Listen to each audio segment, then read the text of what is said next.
Hey, what's up, guys? This is CJ. I'm here with Mike and Richard. We're going to bring another episode of Superhero Sundays. We're going to get into the difference between Batman: The Dark Knight Returns and the Batman vs Superman movie. Spoiler alerts. If you haven't seen any of these movies, go watch them. Then come back and again, like and subscribe because we need your support because it helps us to impact the community. All right, guys. Rarely do you see in cinema where the animated movie and the actual live action movie kind of line up perfectly together. I don't think I've seen that yet. I actually really like the Batman, The Dark Knight Returns animated movie. It was my first time watching it and I really enjoyed it. You kind of see Batman in a different light. He's older, more seasoned Batman, and I really liked it. Mike put me onto that, man, because I didn't even know. I heard about the comic book, but I didn't watch the animated movie until the other day. Let's get into the fight of him and Supes. And let's go ahead and talk about the difference between this fight, the live action fight, and the actual animated fight of Batman versus Superman. What you got, Mike?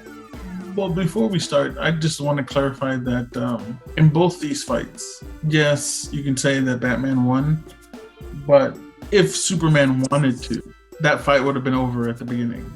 True. Yeah, Superman was definitely holding back.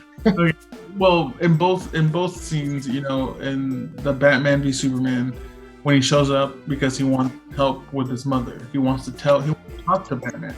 While Batman in Batman v Superman is still, you know, trying to fight him, Superman's just trying to talk to him. He's not trying to hurt him, right? He doesn't try to start hurting him until later on. Same thing with this one. Superman really wants to talk to him to like make him stop. And he says, I really don't want to hurt you. Like this whole time he's just telling him, I don't want to hurt you. I don't want to do this. So, and Batman's the type of character that would use that to his advantage. Yeah. You're right. Like I said, Batman used it to his advantage.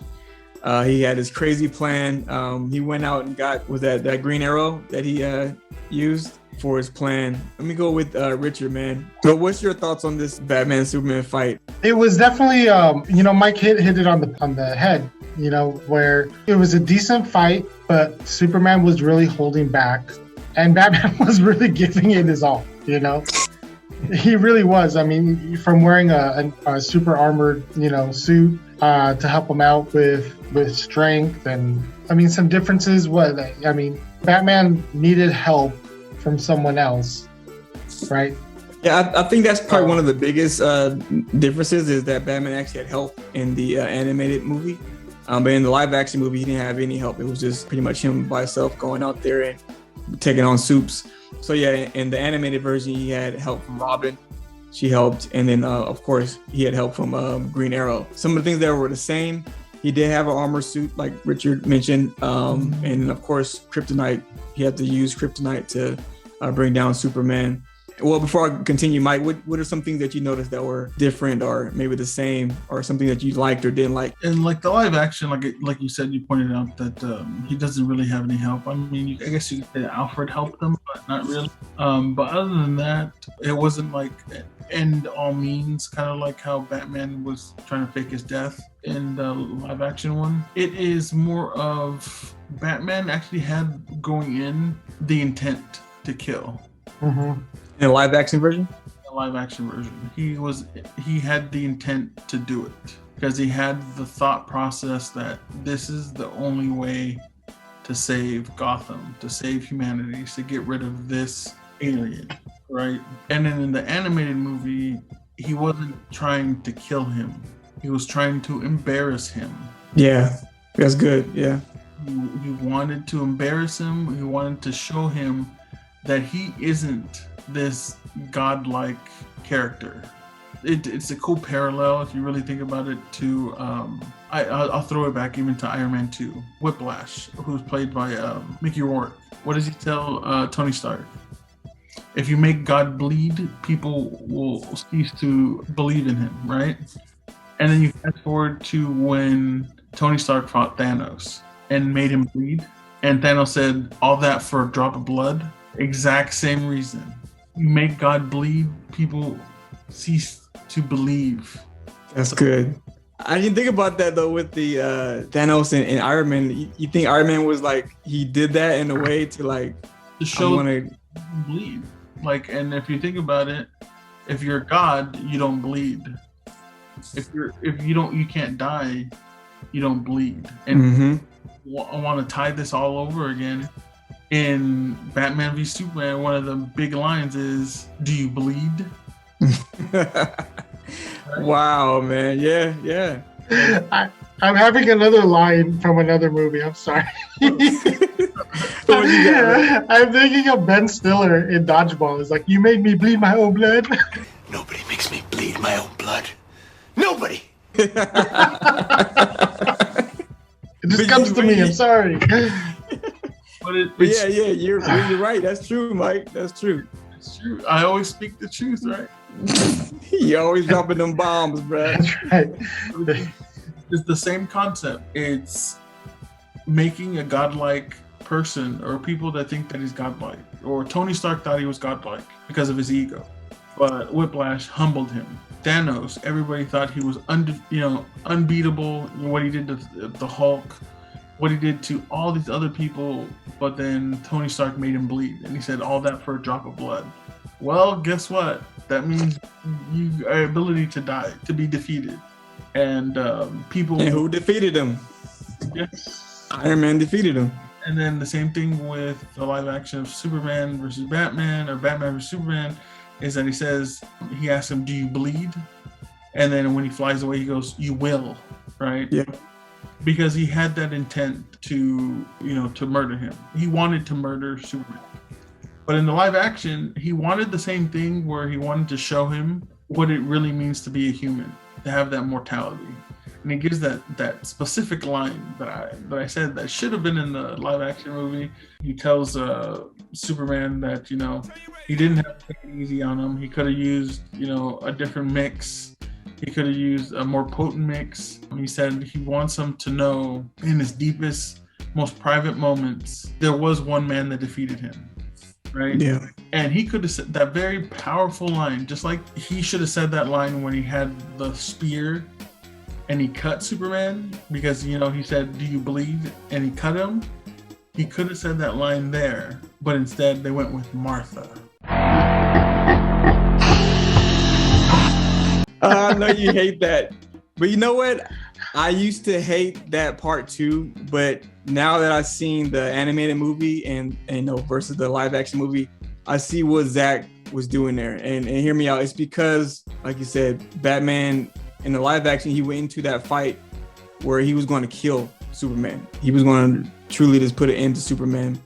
In the live action, or in the animated version, it was just Batman wanted to embarrass him. So because there's a big difference there, in the live action version, you needed something that will trigger Batman to snap out of that moment, to come back to reality. The perfect way to do that is by triggering Batman with something about his trauma, something about his parents, something about his past. That's the best way to do it, because they've done it so many times in the animated movie. That's part of Batman's character. So there you have Superman's mom's name is Martha. Batman's mom's name is Martha. So the best way that Zack can do that was to have Superman remind Batman of his parents, of that trauma, by saying his mom's name. And that automatically triggered him, snapped him out of what he was thinking, what he was going to do, what he's going to go forth with. And it stopped everything. And then we go on with the rest of the movie. But so that's the only, I won't say the only way, but that was a way that Zack can change what was going on in that situation, in that mood. Was it the best thing to do? I think that was a good way to do it. Mike's like, I don't like this. Spreading the hate. No, I don't want it. Senator Palps over there. But I'm just saying, like, that's a way that Zack brought it together, and I think that's why he did it. He needed something to trigger Batman out of that moment, and that was a good way to do it. Audience out there, if you hate me for that, for liking that moment, I don't blame you, but I just understand why Zack's vision of why he did that. Mike, am I dumb? I mean, I think the reason why people hate it so much is not the fact that specific situation or that specific scene. I think it has to do with every little thing that happened before it. Batman just killing and not caring, right? Just completely, not to mention the Lex Luthor just being completely terrible.